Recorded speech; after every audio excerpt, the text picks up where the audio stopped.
What's up, y'all? Today we're going to talk about controller settings. I'm going to explain my settings, how I found them, how you can find your own, and I'll explain a couple other tips for finding the best settings for you. This video is going to be a little bit different from my others, but I'm still going to try to keep it short. Without further ado, let's get into it.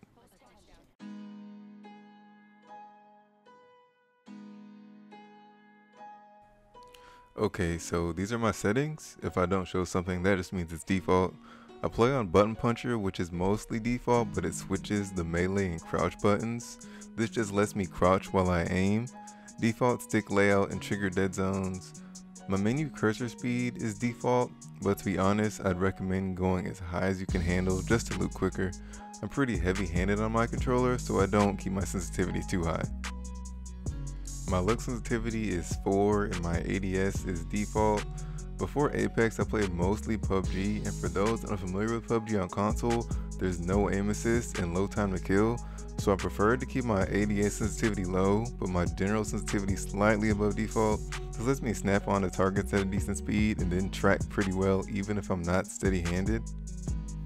I used to have all my optics below default, but I feel like this 1x sensitivity is the best just because it's high enough to track close range, but low enough to where it's harder to over aim. That's also kind of how I found my 2x sensitivity as well, but any zoom above that, I really wouldn't worry about close range tracking that much. The biggest thing to remember about finding your settings is that it should be a balance of preference and necessity. Some sensitivities are just too low to be viable. My field of view is 110 and my sprint shake is normal. So if you want to find the settings best for you, I have a couple things that I do to help myself. First of all, you have to think about how you aim. Like I said earlier, I like to be able to snap on targets and then have it easier to track them with lower sensitivities.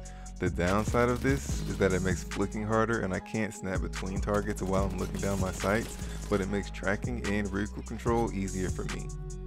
Always remember that the higher your sensitivity is, the less you'll have to move your sticks to control your recoil. The second thing I like to do is a little exercise in the shooting range.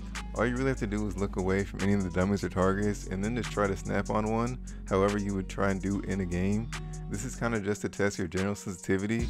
If it's a little off, there's probably no issues, but if you find you under or overshoot it pretty badly, you might want to adjust for it. I would suggest strafing like you're in a real game when you do this because that affects your aim as well.